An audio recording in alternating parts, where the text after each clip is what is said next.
மக்களே வணக்கம். அன்றைக்கி பேசிகிட்டு இருக்கும்போது ஒரு விஷயத்தை மறந்துட்டு பேசிட்டேன். நம்ம விஜய் தளபதி பற்றி தான். இப்போ அந்த ஆட்சியில் ஜெயிச்சு நல்லவமாக வந்திருக்காப்புல, எல்லா சட்ட திட்டங்கள்லாம் கொண்டுட்டு வந்திருக்காப்புல. ஒயின் ஷாப்பு, இந்த கஞ்சா, இந்த மாத்திரை மருந்து அதெல்லாம் தடுத்துருன்ருக்காப்புல. நான் தடுத்து பட்டால் ரொம்ப நல்லது தான், மக்களுக்கு ரொம்ப சந்தோஷம்.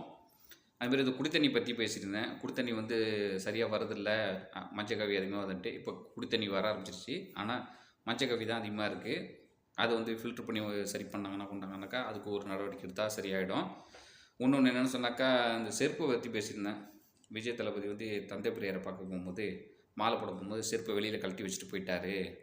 அது ரெஸ்பெக்ட் இல்லாமல் போயிட்டார். செருப்பு போட்டுட்டு தான் போகணும் அப்படின்ட்டு. என்ன காரணம்னு சொன்னாக்கா,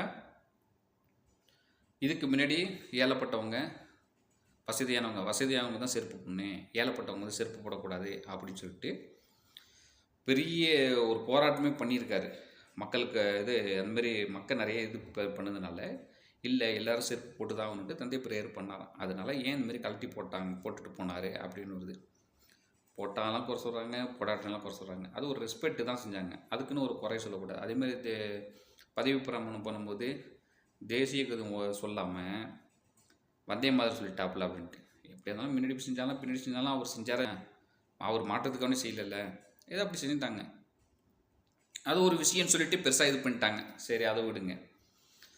இப்போ விஜய் தளபதி எப்படின்னு சொன்னால், நீங்கள் சினிமாவில் நடித்ததெல்லாம் பெருசு கிடையாது. நீங்கள் மக்கள் உங்கள் மேலே உயிரே வச்சுருக்காங்க. அவ்வளோ மக்களை சின்ன சின்ன பிள்ளைங்களாம் ஓட்டு பண்ணு, தளபதிக்கு பொண்ணு, தளபதிக்கு பொண்ணு, டிவிக்கு பொண்ணு, விசிலுக்கு பொண்ணுன்னு சொல்கிறாங்க. உங்கள் மேலே நம்பிக்கை இல்லை. நீங்கள் சினிமாவில் பேசுகிறதோ கொள்றதோ நேரில் பேசுகிறதெல்லாம் பெருசு கிடையாது.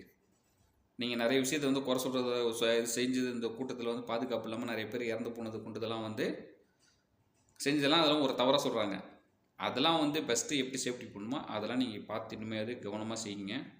மக்களுக்கு என்னென்னலாம் வாக்கு கொடுத்தீங்களோ அது எல்லாத்தையும் மக்களுக்கு நம்பிக்கையோட எல்லாத்தையும் செய்யுங்க. 5 வருஷத்தில் நீங்கள் என்ன செய்கிறீங்க, ஏன் செய்கிறீங்கன்னு மக்கள் பார்ப்பாங்க. நீங்கள் நல்லா செஞ்சிட்டிங்கன்னா அடுத்த ஓட்டு உங்களுக்கு தான் வரும். ஆனால் சும்மா சொல்லக்கூடாது, மிஸ்டர் ஸ்டாலின் அவர்கள் நிறைய செஞ்சாப்புல. ஆனால் நீங்கள் ரசிகர் அதிகமாக இருக்கிறதுனால மக்கள் உங்களுக்கு கூடி நிறைய செஞ்சுட்டாங்க. புரியுதுங்களா? நம்ம மக்கள் எவ்வளோ பேர் அரெஸ்ட் பண்ணியிருக்காங்க புரியுதுங்களா? அந்த மக்களெல்லாம் வெளியாக்கி கொண்டு வரணும். இன்னொன்று சொன்னாக்கா, கவர்மெண்ட் இடம் நிறையா இருக்குது, அங்கெல்லாம் வீடு வாசல்லாம் கட்டாமல் விட்டாங்க. யார் ஒருத்தவங்க அந்த இடத்துல குடியிருந்தாங்களோ அவங்களாம் இடித்து தள்ளுறாங்க. அதெல்லாம் தள்ளக்கூடாது, அவங்களுக்கு பட்டாப்பட்டு கொடுக்கணும்னு. இது வரைக்கும் நடந்ததை பார்ப்போம். இதுக்கு பிறகு என்ன செய்கிறாரு விஜய் தளபதி அப்படிங்கிறத நம்ம பார்ப்போம். 2 வருஷம் ஒத்துழைப்போம். ஓகே, பாய், வணக்கம்.